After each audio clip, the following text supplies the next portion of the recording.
Welcome to Everyone Loves Guitar, where we get to sit down and talk with interesting professional guitar players and related music industry experts. If you love playing guitar, stick around. You're in the right place.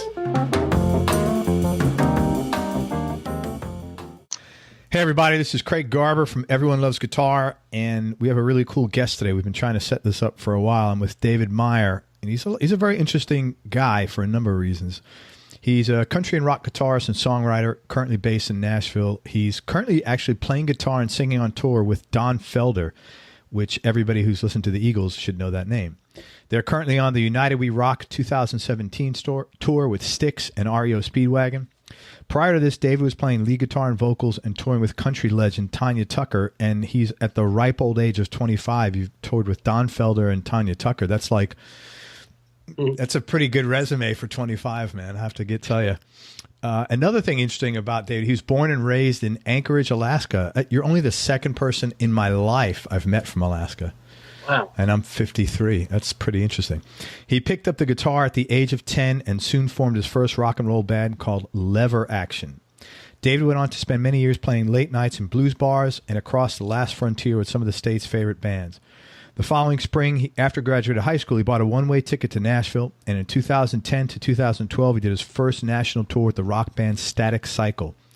Along with touring with Tanya Tucker and Don Felder, David's played alongside artists such as the band Perry, Kenny Chesney at the CMA Awards, Peter Frampton, Ricky Skaggs, Steve Wariner, and Garth Brooks.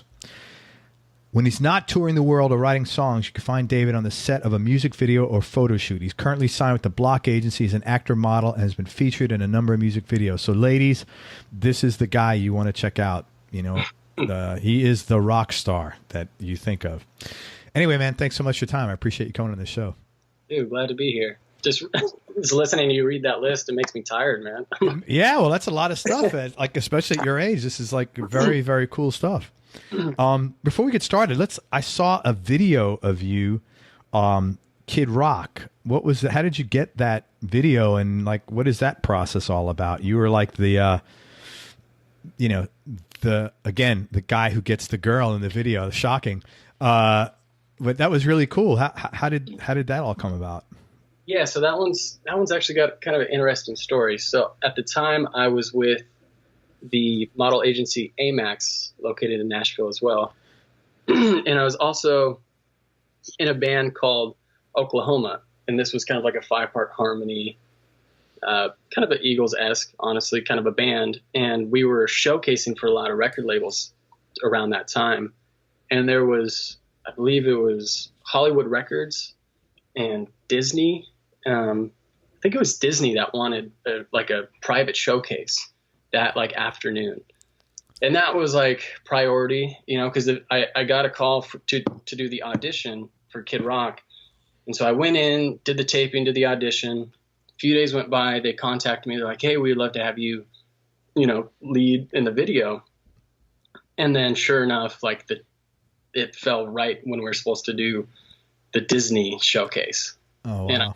And I wish I could do both, but I got to do the band thing. And so I let them know, and then they came back and man, we'll work around your schedule, do what you need to do. We'll figure it out. And anyway, so we started the Kid Rock video at 7 a.m. We shot until I think noon. And then I went and did the showcase for Disney. And then came back and finished the music video. Oh, that's cool. So it was a pretty jam-packed day, man. But it was, anyways, so the Kid Rock thing went really well. I was driving his, I think it was a 70 or 71. Yeah, that was a cool pickup truck, man. Very old. That was his. Yeah, that was his truck. So I'm like, crap, I can't, can't mess up his truck. And we were driving, and there was another truck in front. And the camera guy was on the bed of the truck with the camera, just hanging out over the truck, filming while we're driving in East Nashville. It was fun. Now, so the fact that you're a musician is mutually exclusive. That was random, had nothing to do with you getting this audition for the video. For the video, they just go through the agency. They see, the face that might Yeah. And that's pretty much it. It's not oh, he's a guitar player and this and that. No, it was for this one in particular, it was just like, Oh, that's hey, pretty cool. look at this video. Let's pursue that. And sometimes, like, I've done videos where I am the guitar player, so that helps, playing like that. There was one, I think it was for Tim Hicks, and I was playing guitar. And then after that, like the band scene, they shut down one of the roads and we were drag racing. And like we had a 60, it was me and my buddy, we had a 69 Charger, and then he was in, I forget, like a Camaro or something. And so we were, just being paid to drag race, That's pretty cool. over again. So it's a fun little side project, but yeah. Awesome, man. So let me ask you this. Why did you come to Nashville? Because, Alaska's a hell of a lot closer to LA, and shit, if you're going to Nashville, New York's probably 2.5 hours further. What made you pick Nashville? Did you have contacts here, or what was the... It was weird, man. I felt like there was, because at the time, this was, 2010. I graduated high school in 2010. And then around 2011, I think is when I first started visiting. But at that time, I was on a run with my brother-in-law, and he's like, hey, my aunt lives in Nashville, and she's a hairdresser there. He didn't really know a whole lot, like where she was or like what was going on. In Nashville, there wasn't the Nashville TV show. Like, it was popular, but it wasn't like, I think, what it is right now, or at least over the past few years. Yeah. It's really like blown up. And especially for me, I'm more of a rock guy, so LA would have been like... That's what I was thinking, to be honest with you, yeah. So I was like, okay, let me call her. So, and this is confusing, but so my oldest sister, Kirsty, her husband, Nick, it's his mom's stepsister. Okay. So she's a hairdresser at Cafe Coco here. And so I called her, and, being a hairdresser, she knows everybody and is just, she just knows the town. And so she's like, man, come to Nashville. So she like convinced me to like give it a shot. So I went and visited, and she was living in Franklin at the time. And I just slept on the couch and just like kind of got a feel for the town, and had a few contacts kind of early on. And anyways, so I just started visiting back and forth and just couch surfing. And then that's when I got a call to do a tour with Static Cycle. So it was like couch surfing to like crowd surfing shortly after. Yeah. And anyway, so that was like a good sign. It's like, okay, I got a touring gig. Nashville like is making sense. And then probably the thing that really like was a wake up call to really like spend more time there and kind of settle down was in 2013. That's when I did the CMA Awards with the band Perry. And so it's like, okay, this is the place to be, and it just made sense. It was a friendly town. I could, you can get around. It's cool. Yeah, it is a very friendly town. Yeah. And shout out to Cafe Coco. There you go.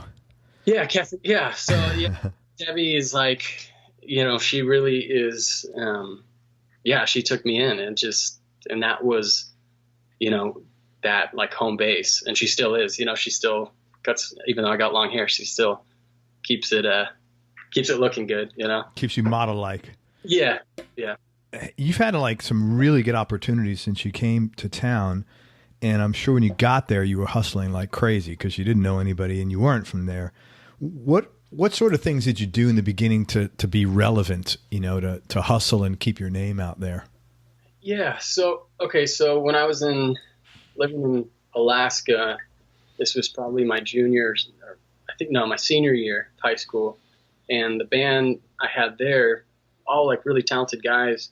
And we had a song, a single that we recorded in this shed, like in the middle of wintertime.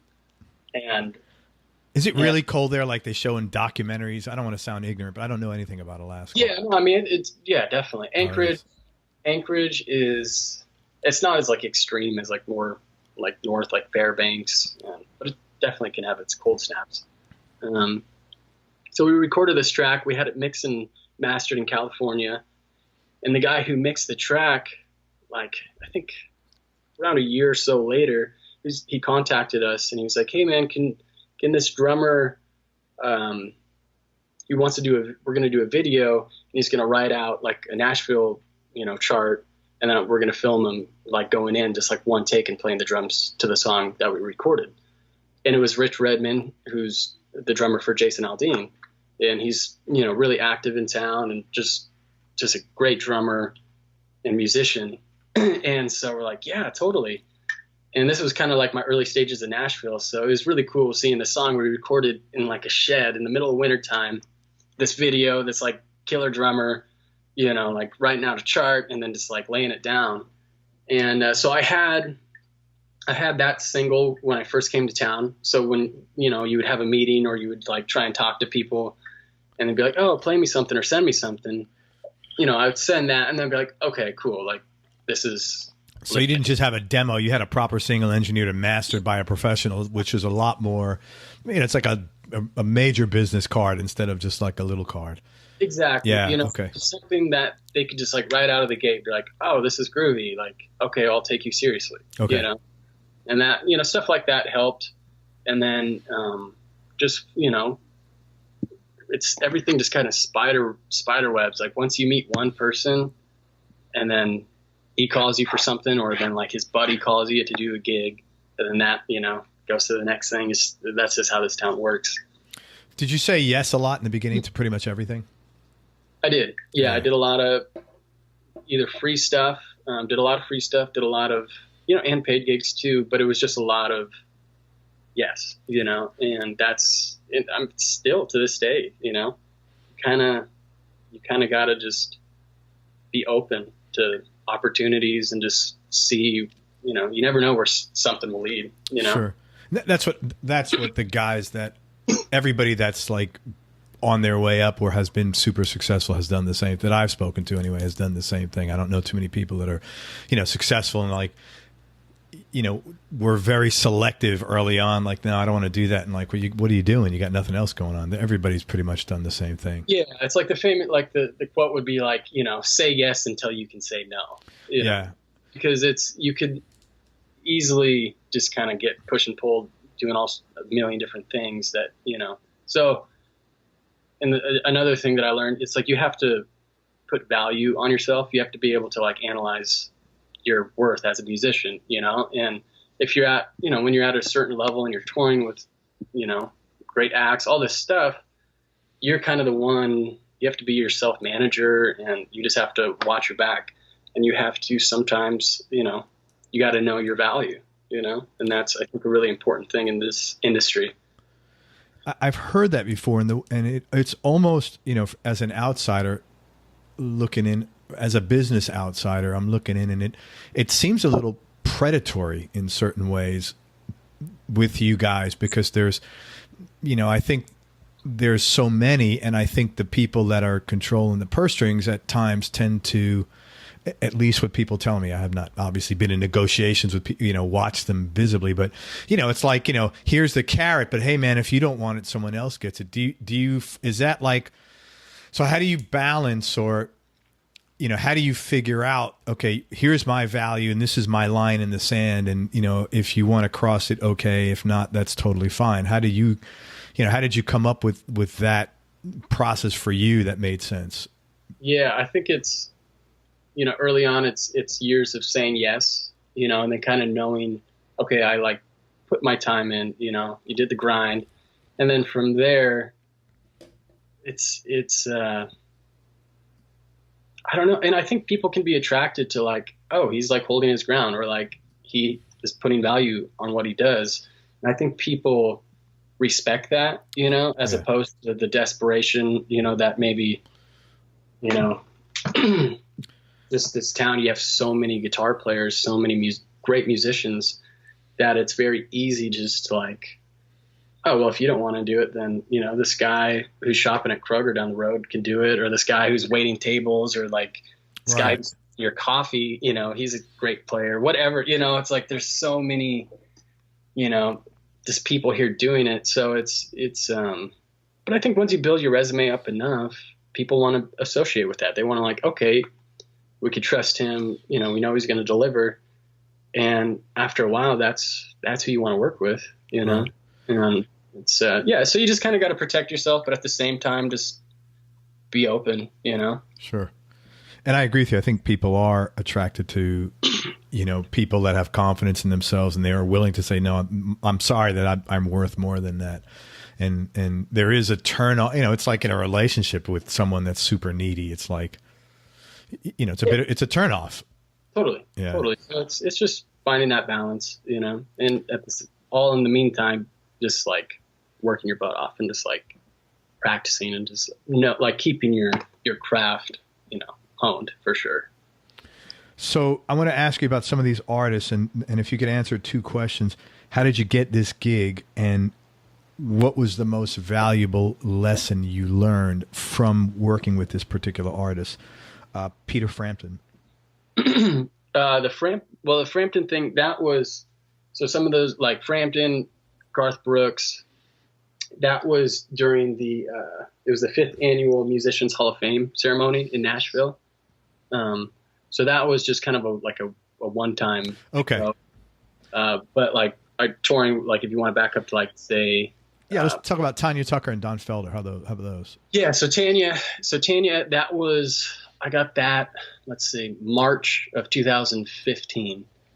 I got a call from Danny Nozell, who is Dolly Parton's manager, and he also has a handful of other, Is that the guy that passed away not too long ago?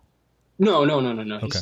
He's still alive. No, Danny's he's a great manager. He's got a lot of high profile names.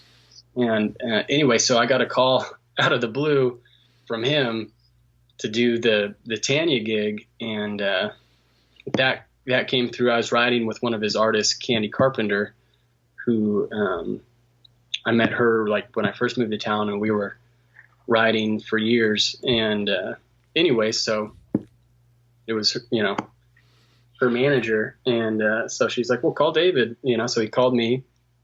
Next thing I knew, we were at CTK, big rehearsal space, and just learning the material. And I definitely know like Delta Dawn and like a few of the tunes, but I didn't really grow up listening to a whole lot of Tanya stuff. So it was a learning process for me. I had to like dive all in and just shed all this material. Is it like 24/7 pretty much? Yeah, you just have to get it under your fingers, and you write out. Kind of the brief process for me was listening to songs, writing out a Nashville number chart. Yeah. And then from there, like trying to like wean myself off the chart, so I can just like play it from muscle memory and just play it like you're playing a show. And anyway, so it was a few weeks of rehearsal, and then I forget where our first show was, but then we just hit the ground running, man. And it was cool. I mean, the tour before that, I was touring like heavy rock with band Static Cycle, so you're doing like rock shows, like, stage diving, just like crazy stuff, playing shirtless, sweaty. Just You weren't playing shirtless with Tanya Tucker, were you? No. It was a totally different scene than going to that. And all the musicians in the band were amazing, just incredible musicianship. And so it was like that first like Nashville pro gig that was a really good wake up call and just learning lesson, right out. There's so much that you just learn from that, probably from anybody who's like, anybody who lands their first like kind of pro gig like that. It's especially like in Nashville, it's a great learning curve. So what was your biggest takeaway from her? My takeaway would be just being able to like play in the pocket with the band, but also like really being able to like follow her. So she would, if she's like not wanting to sing like this verse, or if like she wants to do it in a different key or whatever, like you got to follow her. So like the biggest takeaway for me was being able to play just on my feet, and just really be ready for whatever, whether that's going to be like right before the song starts or during the song, just being able to read the artist's body language, read the rest of the band. And, it was a really good lesson to kind of like I don't know, just be ready for anything, you know? Sure. And still like play with confidence, you know, even though you might not know what's going to happen. And also just getting my country chops up as a guitar player. Yeah, I'm sure. That was, you know, spending a lot more time on a Telecaster as opposed to a Les Paul. Sure. That's your number one guitar, your Les Paul. Yeah, for me, it's this Tobacco Burst Les Paul, Gibson Les Paul, and it's is it a standard or a classic? Standard. Okay. Yeah, but lately it's I've been, you know, when you come to Nashville, you're going to end up playing a Tele a lot more too. So sure, absolutely. I'm doing that, and I recently picked up a 335 that I've been digging. So what year is it? It's a 97. Yeah, man. Yeah. You know, I was just talking to one of those guys I mentioned. They said the ones from the 90s they think are the sweetest. This is a guy who's probably got. And this is what he said. He goes, Craig, because we hit it off real well. And he goes, hey, when you come to town, because I might be coming up next month, he goes, you come to my studio, I have 160 guitars you can play. So he probably knows a thing or two about guitars. Yeah. He said, you know, because I told him looking for a 335, and he said the 90 ones, the ones in the 90s are the sweetest ones in his opinion. So, like, who am I to argue? I know, because, there's a lot of, like, specific years that are like, oh, don't get that year, get this year, you know, for stuff like that. But I wasn't even planning on buying a guitar. My parents were visiting. We were in Franklin at the factory, and there's a guitar store in there that's more geared toward like acoustic guitars and a handful of electrics. And I was trying out a few electrics, and the guy brought in this red 335. And when I played it, I was just like, oh crap, I have to buy a guitar, you know? And it was a pretty good deal. But it was one of those where the guitar just totally like spoke for itself. I wasn't going in like, I want a 335. I'll just buy whatever you got, you know? Right. It's cool. So do you think the guitars are cheaper in Franklin than in Nashville? Because I have not heard I've not spoken to anybody literally in Nashville and said, yeah, it was a deal. I haven't heard that once. Yeah. Well, especially like Franklin, if anything, should be more expensive. I think maybe, I don't know. It's, no, I don't know, man. Maybe I just got lucky. I don't know. And everybody, I feel like, has a red 335. And so I was like, okay, I kind of want a black one, or like, I really like Tobacco Burst, you know, on any guitar. And, but sometimes you just got to get it if it plays right. Yeah, you if it feels good. Yeah, if the guitar like feels right in your hands. I would never. I've bought guitars online, and I'm never going to do that again. It'll cost you a few hundred more, but it's well worth the aggravation you do not have to deal with. I got lucky. This actually the Les Paul I'm holding. I bought online, and this is I don't know. It's a 2007 Les Paul. And I just got it because the top looks so cool. It's like tiger's eye. Yeah, you like the Tobacco Burst. Yeah, it is cool though. It has nice quilting on it. It was such a sexy guitar. I was like, I have to buy this guitar. And, you know, totally with what you're saying, like I don't like to buy them online, but I just went for it and I lucked out, man. Was it new when you bought it, or was that a used guitar? It was used. And actually it was, I think it came from a guy in Detroit, I want to say. And but actually a Nashville session guy had it for like a little bit. Oh, so that's cool. Yeah, so like when he sent in, he's like, yeah, a guy in Nashville had it. He liked the guitar, you know. So anyway, so it was I lucked out. But is that burst buckers in there, or is it the 490 and the 498? I think it's the 490s. Yeah, just the That's what I have in that classic. Those are the hottest pickups Gibson's, you know, authorized pickups to make. They sound great. Those are great pickups, man. I love them. No, that's great. All the pots are like rusted out. I mean, this, you know, it's not an old guitar, but it's got some stories. So that's good. That's good, man. Yeah. And how about Don? How did you get the gig with Don? And what's the biggest lesson you've learned working with him, or are still learning? Yeah, man. So that one, let's see, when was that? That was like October of 2016. Would be 15 is when we started communicating. And I was reading his book, Heaven and Hell, My Life in the Eagles. And I was on the road with Tanya and just reading the book. And my buddy... You mean like coincidentally, you just happened to be reading that book the same... Yeah. So that's what that's was... That's wild. I was like, oh, what's Don up to today? You know, and my buddy was... I've always, you know, like a lot of guitar players are just people in general. They're fans of the Eagles, you know? And my buddy was tour managing that first leg, the history of the Eagles tour. And anyway, so they were just like relevant at that time. I saw a few shows and I was reading the book. And anyways, so I checked in. I was like, well, what's he up to? And I saw he was kind of just doing some shows and was pretty active online. And I just sent him a brief message and I was like, hey man, I read your book, loved it. You're kick-ass, blah, blah, blah. I'm going to try and catch a show when you're in Nashville next time. And anyways, that just kind of sparked a conversation. And he's like, man, I need sub guitar players. Like, how about next time I'm playing in Nashville, you sit in at sound check and see what happens, Wow. That wasn't the response you were expecting. No, not at all. This was like unfolding over a few months. And I remember I was home in Alaska for Christmas and we were still, kind of just communicating over those few months. Hey, any day you get an email like that from Don Felder is fucking Christmas, man. Let me tell you right now. Well, so anyway, so he was like, we're going to be in Nashville, like May, we're playing the City Winery, sit in at sound check. And so I just like go to town on learning all these, pretty much every Eagles song possible, just inside and out. And most of the parts, everybody kind of listens, and like, especially guitar players, we're all playing a lot of the lead parts, but there's so many layered harmonies and just great other pieces that I never really learned.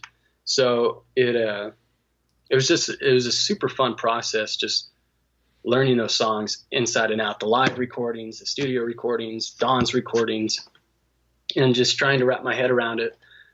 And also learning the vocal harmonies, which, it's just those guys, their records were just perfect, so it's a super high standard. And anyways, the producer, Bill Simzik, is legendary. I mean, that's what he did for so many artists. Yeah. So it was definitely, just knowing that the standard that these guys operated on and still do for many years. So I was just really wanting to apply that to what I was doing, and so I just buckled down, man, and just really learned the stuff. And then it came around, I sat in that sound check, and right out of the gate, we play Hotel California. And so, I got the Don's on the double neck, and I kick in with the, that like line on the front. Yeah. Right. So you knew, you were smart enough to know, okay, I don't need to study the lead parts here. It's safe to assume Don's not going to want me to play lead. Well, I knew what parts he was going to be doing, what parts I was doing. And anyway, so it was, we did that because I do play lead on quite a few songs, or a lot of dual guitar harmonies, or even Hotel, it's, you got the, So you're playing like Joe Walsh's line in that solo. Yeah, I said, I'm kind of like the Joe Walsh. Yeah. Is that in like B minor or something like that, if I remember correctly? The original key's in B minor. We do it in A minor. Okay. How come? For vocals? Just vocals, yeah. I think even the Eagles are doing it, I believe, in B flat minor now. So it's a high Yeah. sing. And it's as a guitar, on the guitar side of things, playing it in A minor is really comfortable too. Yeah, of course. And anyways, so we did that. We did Life in the Fast Lane, Tequila Sunrise, Already Gone, and just you're walking through my whole like teenage, right? Yeah. So backdrop of my teenage years, man. It's so funny. It was cool, man. It was a thrill. So we did that, and I was like, I thought it went pretty well, and everybody seemed to dig it, and I hung out, and I'm trying to remember before the show, they kind of do the vocal warm up, in the green room, and Tommy Shaw was there actually from Styx, and so he was going to sit in for Hotel that night, and so it was just kind of like thrown into this like rock royalty like thing right out of the gate. It was just really cool, Yeah, we're just like cool, kind of singing Hotel California. Tommy's there, and anyways, and my first gig was at Mandalay Bay, out of all places at the moment right now. It was a private show at Mandalay Bay, and then private show. That means somebody hired the band out to play for a night, or like an event or something. Yeah, actually, that one was Waste Management. That's really weird. They're the largest garbage company in the country. That's weird. It was a pretty cushy gig, you know. But then after that, the next gig. I think we flew to Dallas and we played a show. We opened up for Boston, and so it was a fun ticket. There was that is a fun ticket, man. Do those guys know each other? Like Felder, I'm sure knows all the guys in Boston or whoever's left there from when he was younger and playing with the Eagles, because they were all in the same genre, you know, the same stadium acts at the same time. Yeah, everybody everybody knows everybody. You know, I don't know how close they were with Boston. I don't know if they did a bunch of touring in the day together, but oh man, who's the other? Who did Rock and Roll Hoochie Coo? Edgar Winter and Rick Derringer. Rick Derringer was there. So Rick Derringer, he lives down here actually, just south, just south of Tampa, like Naples or something. Sorry, but yeah. Yeah, no, it was great, man. So it was Rick Derringer, us, and then Boston. So, and that was, you know, I think there was probably 9,000 people there. So that was like a moment, you know, we didn't have a rehearsal or anything before I sat in. So it was just, you're in and you're playing the show. So, wow. What was going through you? I'm assuming that you performed well, because you wouldn't be here today if you hadn't. But what was going through, what was your biggest, like, did you have any worries, or did you just said, you know what, fuck it, I'm going to take it. I'm going to be in the moment and just do the best I can? I would have moments like throughout the day, you would have moments like, whatever, I got this, you know, like I rehearse and practice, like it's cool, you know? And then you would and then 20 minutes later, you'd be like, oh shit. Like, I'm going to forget everything, you know? Like, yeah, I'm sure. So it was kind of waves of that, but I really did practice a lot. And that was, for me, that really saved my butt on, like, just doing it, you know? Cause that was the biggest takeaway, at least the preparation for that was like, I'm super glad I kind of went as crazy as I did on learning the material. Otherwise it would have been easy to buckle, you know, when you're playing in front of 10,000 people or whatever, even in front of 20 people, you know, you're still playing with Don and this killer band, you know, you gotta hold your own. So, well, you know what? I'm sorry. Go ahead. I apologize. No, it was, that was a good takeaway. Just practice. I spoke to a guy recently. I don't know if you know him, Mike Sievers. He's an A-list session guy, and he's been in town since '76. He's been around, and he was telling me about when he first started his first gig. I think was with God, I can't remember, but he went out and maybe with Dolly. That was his first gig. So he went out. This is back in like 1980 or something like that. So he went out and bought her entire catalog. And this was back when they had records. So he bought friggin' records, put them on the turntable, and just did exactly what you said. And he's done that. He's touring with Jewel now. And I said, well, how are you preparing? Either doing a Christmas tour? He goes, well, I bought the catalog and I'm going through it. So, I mean, that's just, yeah, man. It's, you know, it's not hard, but, you know, it's a simple formula, but not everybody's willing to do that. Yeah. You really just got to push yourself through. It's not that you physically can't do it. You just have to like get through it. You just got to go through the motions of doing it over and over.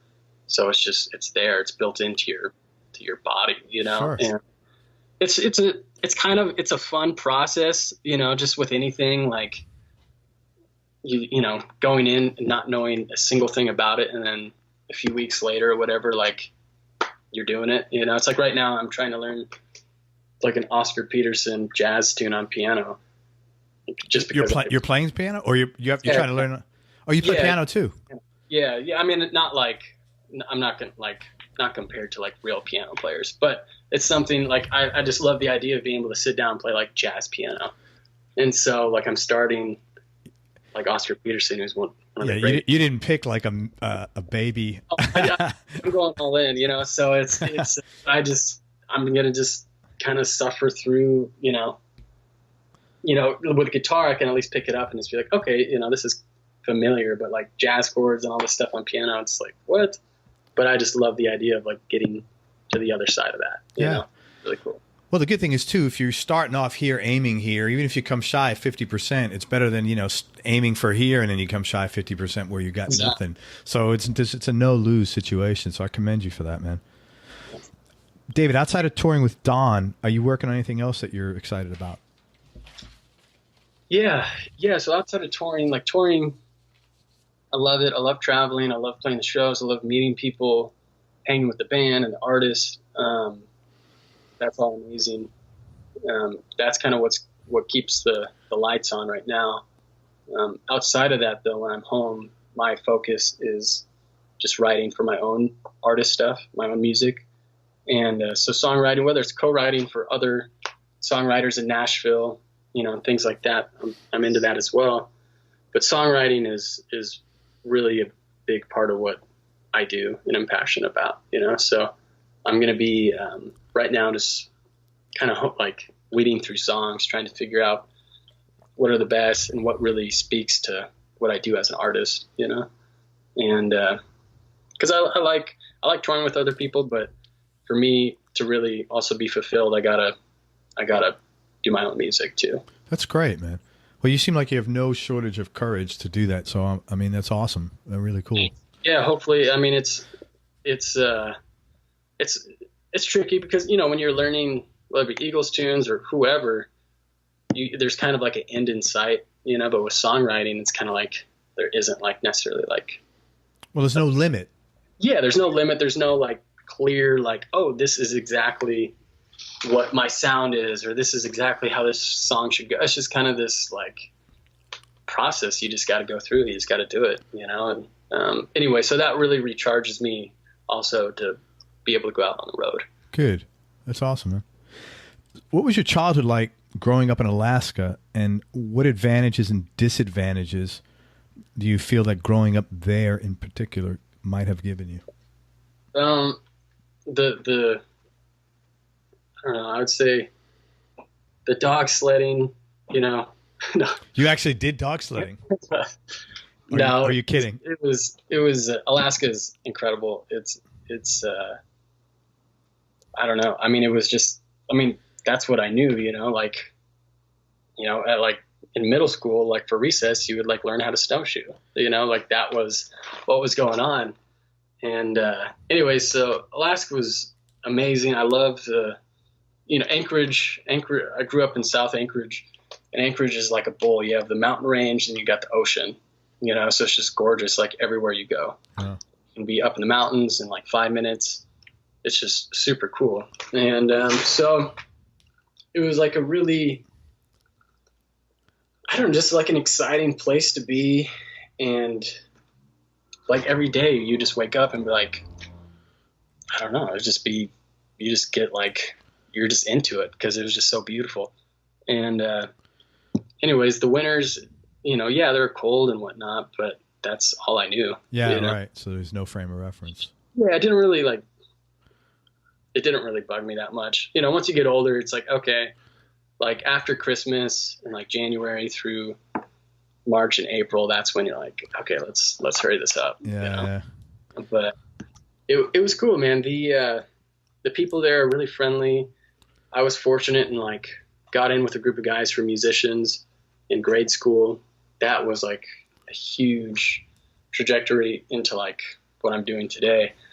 And we just kind of created our own world there, like even though we were what most people in the lower 48, think Alaska's like not even like part of the U.S. Well, but like we just don't know. We've got no exposure to it outside of a documentary about seals. Yeah. So that's, it's like, how would we know? It's not like a destination and then people go on the cruises and all they're doing is looking at salmon. So that's not a fair representation either. Yeah. And it's like the most common Because when people find out you're from Alaska, they're like, oh, is it dark there all the time? Is it light there all the time? Are there polar bears everywhere? Like, just right. That's I didn't want to ask you those questions. I was like, yeah, I figured, let me just you just like repeat yourself. But it's all I recommend is just anybody who can go. You want to cruise, whatever, wintertime, summertime, just get up there. It's way too beautiful not to see. And even though you were in a big city, I would imagine it's safe, very low crime, if any crime. Anchorage? Well, actually, Anchorage, I believe, is the most dangerous place. Oh, it is? In dangerous, yeah. I think Alaska's... I missed that documentary. I believe it has the highest, crime rate, highest suicide rate, and, highest alcohol. Wow. It's pretty extreme. I don't want to skew the numbers, but I think it's it's one of the I don't know. It felt safe to me when I was there. You know, like any city, there's places you go, you don't go. But also, you just get street smart early on. Sure. It was honest. I mean, really, where you got to watch yourself is when you're out hiking in the mountains or on the trails. Sure. Because there's bears. There's, this past summer was one of the most, there was the most bear attacks this last summer than I think ever before. Wow. It was pretty sad. Not even far out of town. People were getting mauled, killed. It's pretty brutal. Yeah, that is pretty brutal. Wow. Wow, that's creepy. Anytime I hit the trail, I'm carrying. I was going to say, you just got to have guns with you, man. Yeah, you carry a gun. You have bear mace. Although, I mean, that's more like Tabasco for the bears. I would imagine. Yeah. It's you anyways. Just carry a big shotgun with you. Yeah, carry a gun, carry a 44, 454, whatever you got, a cannon. Sure. Yeah, hell yeah, for a bear, I would imagine. Yeah, but the place is too beautiful not to explore, and that's, for me, I grew up and did a lot of trail running, a lot of mountain marathons and stuff like that. Wow. Yeah. Do you still work out? You still have that as a hobby, outside of music? Yeah. Being active is a huge balance for me. Because when you're on the road and doing music stuff, it's I don't know. I feel like exercising is the perfect thing to kind of keep you balanced on that. But I grew up, I was a hockey goalie for a handful of years. That was fun. Played soccer. And then around middle school, I got into Taekwondo, and I was doing Taekwondo and Hapkido, and I got my black belt in those, and then kind of went into Rain Man is Kung Fu for about a year and a half, which was really fascinating. And I was and then I got into boxing, and I was trying to balance all these things, going to school, music, all these kind of sports and martial arts. And eventually I kind of took to boxing the most. And anyways, was just being trained in Anchorage, and there were some boxing gyms there too. And there wasn't an amateur boxing commission, but you had, gyms that you could spar and you could really, but I was always the smallest guy. I'm 5'10", 155 pounds. And, I was always going up against heavyweights, it seemed like. And, anyways, it was fun. It probably wasn't the best thing for my modeling career, but, but it's, I just loved it. The history of boxing is really cool. Just has a vibe around it that when you go to a gym, it just felt good. That's interesting, man. You're literally the first musician. I mean, some guys are active, but I've never heard anybody into fighting, martial arts, boxing. That's really cool. Yeah, I would like to do it more, man. But if I, how easy it is to break. Oh yeah, you can't. That's not worth it, man. It's breaking a nail, it's just playing a guitar like that. It's oh my gosh, Let alone smashing your hand and messing some knuckles up. I got to be super careful. I've been getting into rock climbing recently. That's been fun. I do stuff that I shouldn't do, but it's also I have to do it, Somebody was telling me the other day, there's a place, I think near Tullahoma, that's one of the most famous in the country rock climbing parks that it gets real crowded up there. Yeah, I don't know. It's a state national or state park that people go to. I don't know about it. There's a place here in Nashville, little plug. It's called Climb Nashville, and the west location it's super cool. It's like 3 or 4 stories, and they have a auto belay. So you have your harness on, and you clip in, and then you just climb to the way top, and then you let go, and this auto belay wheel at the top like rappels you down. Oh, that is really cool. As opposed to having to have a belay partner. And anyways, it's super sketchy. The first time I did it, I was like, well, this is it. I'm gonna,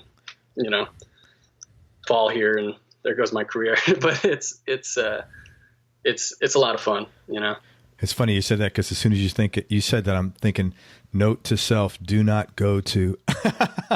Don't do this. Stay away. And but for me, I think with so much of life, it's balance, and music is definitely a passion and something I have to do. But there's other things I have to do too to really keep me sane. That's good. That's a good problem to have, though, as opposed to, you're so myopic that it's only music. I think so. Anyway, I think you're probably more healthier, and I think the more stuff you do, you're able to, your coping skills are better for decision making in general, because you're exercising different parts of your brain in different situations, and totally. I think so. I don't know if I'm certainly no psychologist, I can tell you that much. Let's talk gear a little bit. Your go-to guitar right now is that Les Paul, and what would you say your other 2 guitars would make up your top 3? The top 3 have been Telecaster, Maple Neck. Is that a Fender or something else? Fender, okay. And let's see what else. I have a 1981 Martin D37. Oh wow! So it's got Koa wood side and back. And that's a neat guitar. I've written a lot of songs on that. But currently when I go on the road with Don, I just have to bring my carry-on. I don't have to bring a pedal board. I don't have to bring a guitar. Oh, that's great. Everything's supplied. Everything's supplied. So I've been using the Nash tellies. Yeah. Sure. Excellent. And I got a Gibson Les Paul in the lineup. I got 2 Strats, and then I got a Taylor acoustic as well. Cool. And so I play a lot of the show on the Nash telly. And then for Tequila Sunrise, Take It Easy, you need that like Strat single coil tone. And so I'm doing that. And then I play Hotel actually with a Les Paul. Yeah, I saw that video. Traditionally, I want to say it was with a telly. But anyways, so Les Paul is kind of fun to play with, and we'll do Seven Bridges Road, and I'll play the Taylor for. That's a pretty song. Stick, yeah, on Seven Bridges Road and Peaceful Easy Feeling and Take It to the Limit and stuff like that. And those are all Don's guitars.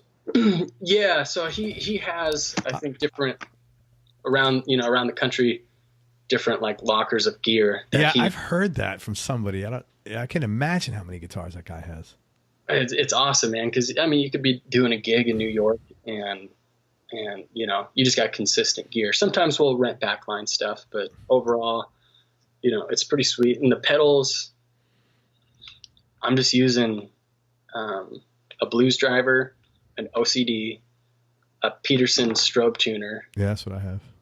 A carbon copy delay, and the MXR talk box. So very basic. Super basic, just like meat and potatoes, because, a lot of this stuff, it was just relying on like skin tones and just like, you just played the guitar, and it wasn't a whole bunch of stuff going on those original tracks, just real, just kind of like good tone and just kind of simplistic. But we'll do the talk box the dual talk box for the song Those Shoes. Mm-hmm. It's a great song. Yeah, that one's, it's funny because I grew up, I had a talk box, Did you? And I didn't really play it all that much, but it kind of prepared me for that. That's cool. Yeah, that's right. Those Shoes. That's a good song. You have a favorite album? Oh man. What would top three albums be?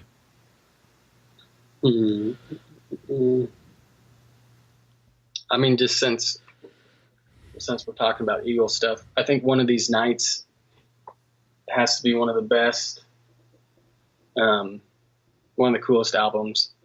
Let's see, Crosby, Stills, and Nash. Just CSN, the first one? Yeah, the first one was a really big influence. It's a great album. And Hendrix, man, like, I think like with really every guitar player, Hendrix was a huge influence on everybody. You know, I ended up getting a lot of the box set stuff, you know, where it's just like every song possible. Sure. You know? Or the greatest, at that time, there's a lot of greatest hits albums, you know? But like Hendrix was a big influence. I'm just trying to, Guns N' Roses, Appetite for Destruction was a big one for me, for especially in like grade school, middle school. You know, it's funny. I don't know if you knew this, but do you remember they had that Use Your Illusion 1 and 2? Yeah. Yeah. What they did was when they released it at midnight. And so I remember going to the record store and waiting there, and there was a freaking line because all the record stores were opening at midnight or reopening at midnight just to sell Use Your Illusion 1 and 2. It was pretty cool. What a trip. Yeah, it was, you know, kind of back when the day when you had to buy music at a retail store. You know, there was no digital that didn't exist yet. So it was different. Just the bands that just like pop into my brain when I think of like the real formative music for me was Guns N' Roses, Hendrix, Stevie Ray Vaughan, Zeppelin, Crosby, Stills and Nash, Eagles, The Doors, Sergio Mendes, Brazil 66. That's interesting. From acoustic. Well, just that Brazil, just that feel, the bossa nova feel, I really, really dug. And what else? I mean, you know, it's kind of the obvious stuff. I mean, there's not in Nashville. You're like listen to music that I listen to, which is very unusual. I never hear that in Nashville. Yeah, I hear like John Mayer maybe, or I don't. Yeah. You're listening to classic rock basically. Yeah, classic rock, Thin Lizzy, I all hate that. To say that name, but yeah, I mean it's I know, right? It's John Mayer is definitely a huge influence, especially songwriting, but just the way he, as a guitar player, how he just really he has like some of the best skin tone, what I call it, where the feeling is so palpable when he plays. You know, it's really recognizable. And I just saw him not that long ago at the Bridgestone when he was here in Nashville. Oh, cool. Amazing show. So, ask you some personal questions now. What's the most important thing your dad taught you? Man,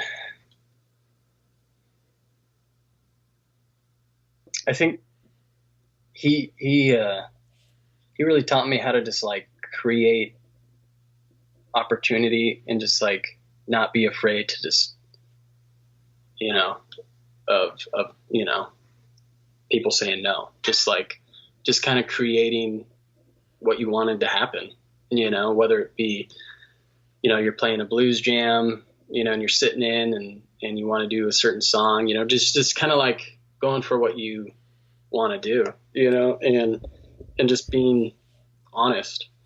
And he's not a guitar player. He's creative. And, you know, so he wasn't necessarily like, hey, check, you know, early on, like teaching me like guitar licks or anything, but he really understood like when I was playing with feeling, when I was being real. And he would just let me know, you know, he wasn't bullshitting me. He would just be like, that wasn't, you could do it better, or you could, you know, just great constructive criticism and just guiding, you know, along that way, when, as opposed to just being like, yeah, you're doing great, you know, like, just kind of leading me on. He was really, so early on, it kind of made me develop just higher standards as a player, or just certain things to try and strive for. And there's so many amazing guitar players, but just really trying to lock into what I do particularly as a guitar player, Well, with that in mind, he must have been really proud how you got the Felder gig then.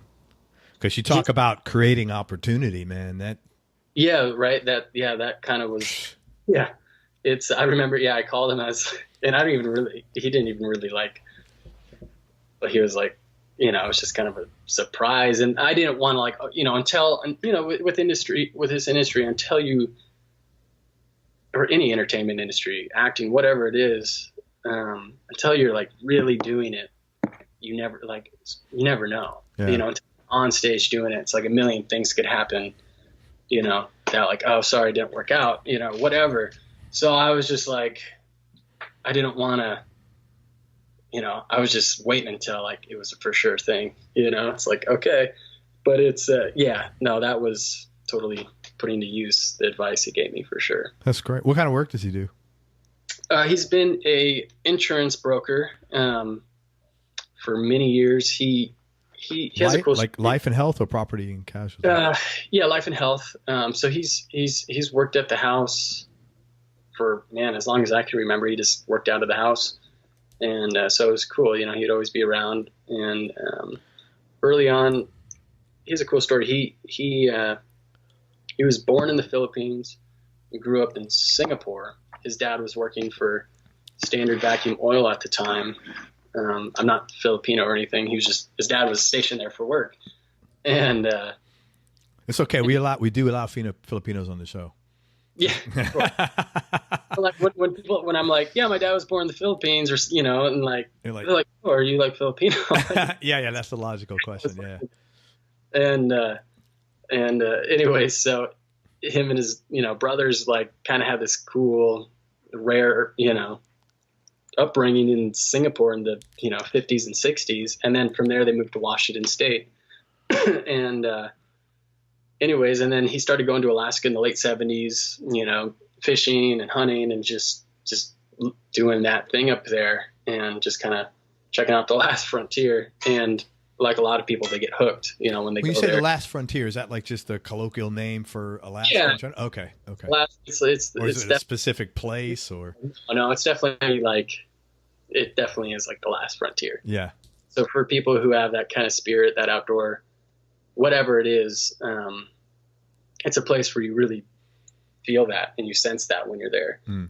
And anyway, so a common thing, a lot of people go there and they just never leave. Yeah.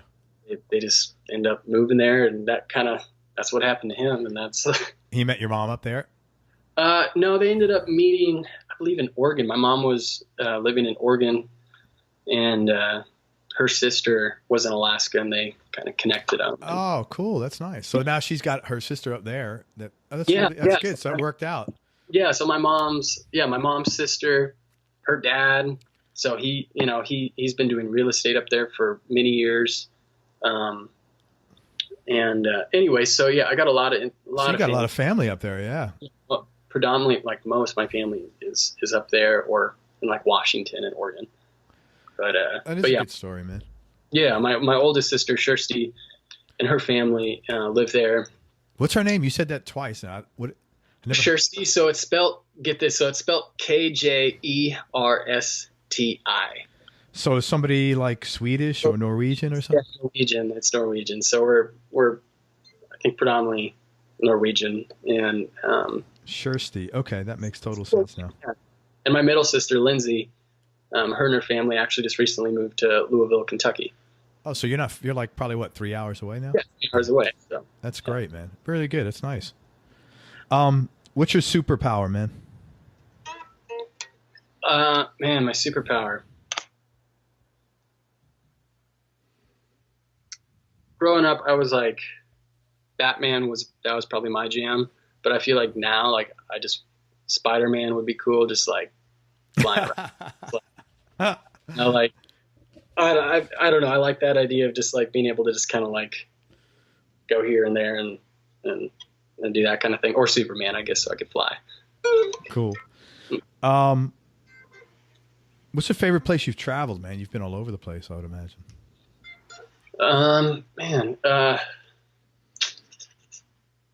it's a super tough question. It's outside of Alaska, because that's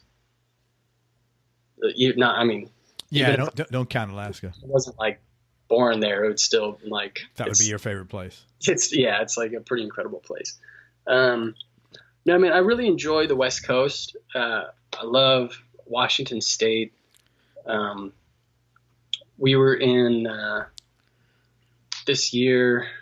I was in Costa Rica in May. That was a cool spot. When I was a kid, I went to Thailand. I really enjoyed Thailand. And that was just a cool culture. Loved it there. Yeah. Where your dad was, Singapore is actually an extremely entrepreneurial culture, and they really encourage.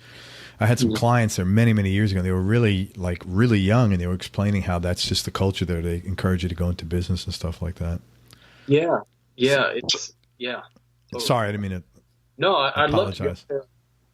I'd love to go there sometime. I want to go there. I haven't been to Japan yet. I really want to go there. I know I'll love Japan. But man, it kind of becomes a wash. All the places you end up going, and like especially in the States, you play a lot of the same states a lot of times. And there's not too many times where you can really, really explore the city. Sure. Sometimes you can, but like earlier this year, I was in Arizona and flew in early actually, and went to the Grand Canyon, went to Sedona. Sedona was amazing. Pretty. Yeah, Sedona. Where else?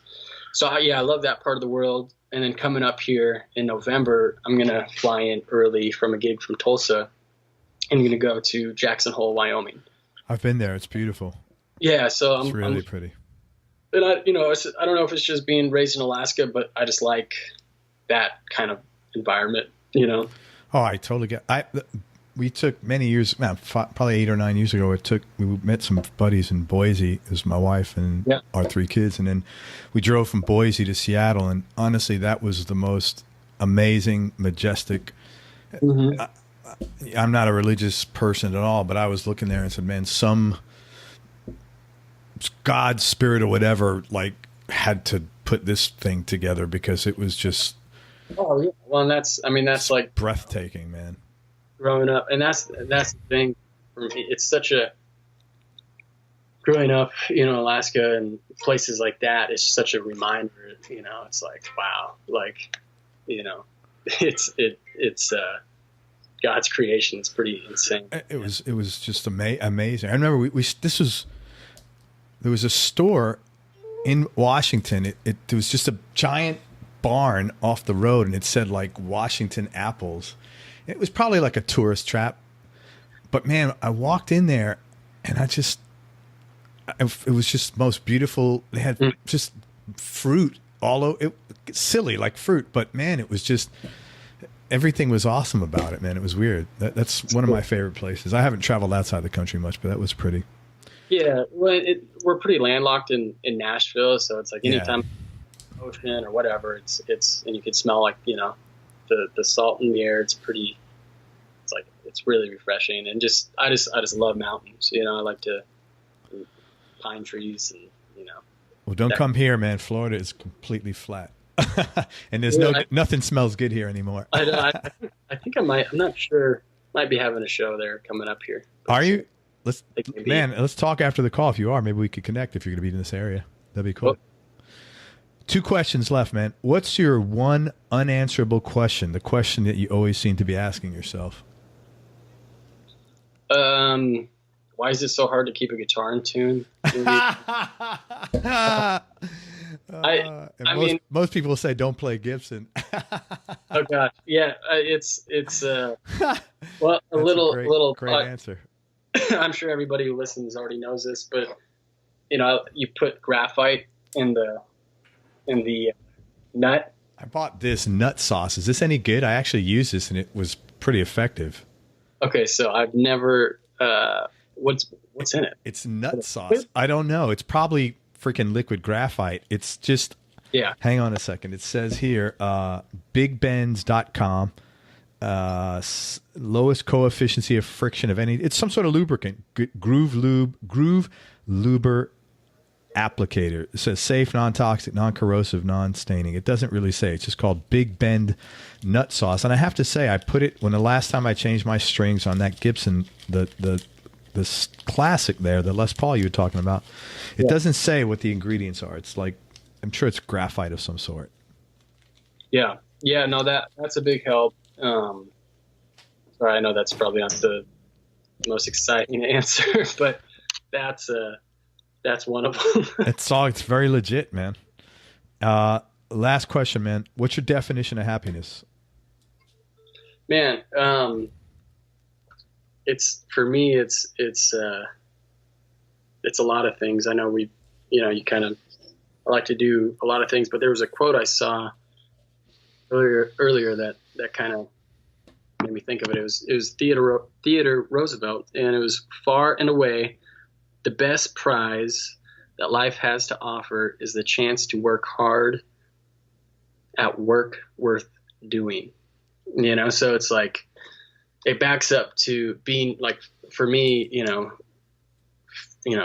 being born in Alaska and then traveling to Nashville, all just to pursue this crazy thing, music, so it's, for me, being passionate and really following through with whatever your calling is. It doesn't have to, it doesn't have to be music. It doesn't have to be arts. It could be whatever, but just like going for it, and just really, really going for it. And,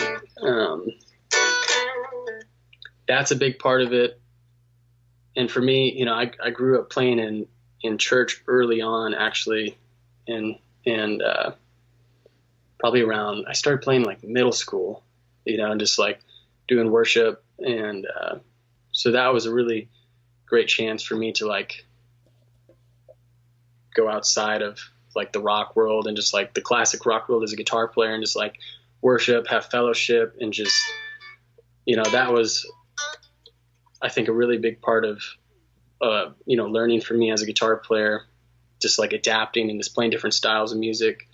And, anyways, just being connected with God and just staying true to like what you love doing, and just not being afraid to do it, cause it's so easy to like get in your head about everything, like the songwriting it's like the songwriting process. It's like, oh, this is amazing. This is, the best thing ever. And then like an hour later, you're like, this is the worst song. Like, I'm terrible. And then the next day you're like, hey, that's not bad. Like I'm really cool, and it's like, just, you go through these waves, but it's, I think just, I don't know, just not kind of giving into that and just like, just doing it, just do it. Man, you know what?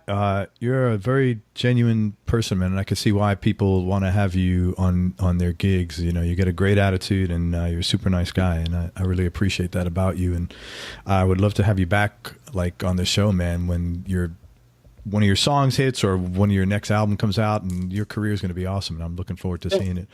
Or when I see you on the big screen. You never know. You never know. No. It's stranger things have happened. None of that is far out of reach. Yeah, there's stuff in the works that I think will be ending up on TV and whatnot. So it'll be cool, good, man. Hey, as far as if people want to connect with you online, I guess your YouTube channel, you can find that, David Myhre, and David spells his last name Myhre. He's on YouTube. And he's on Instagram, David Myhre Music. Again, that's David Myhre, Myhre Music. Anything else you want to plug? No, man, I just want to plug in the guitar and play now. That's it. There you go. I bet enough talking, I bet. Hey, man, thank you so much for your time, man. You're a real sweet guy. I really appreciate it, man. I appreciate your sincerity, man. It's been a lot of fun. We'll do it again soon. Absolutely, man. Hey, everybody, thank you so much for listening. I want to thank David Myhre again for spending his time with us. I really appreciate that. You guys go to everyonelovesguitar.com, sign up to get notified about future episodes, along with some cool new things we'll be doing for guitar players. Be nice, go play your guitar, and have some fun, man. Till next time, I'm out. Peace, everybody. We hope you enjoyed this show. If you did, subscribe to the Everyone Loves Guitar podcast, and you can do this online at everyonelovesguitar.com or on iTunes. And if you like the show, please leave us a 5-star positive review. The more 5-star reviews we get, the higher our show ranks, and higher rankings mean we get to continue speaking with cool, interesting guests on our show. We'll see you on the next episode, and until then, keep playing your guitar and have fun making music.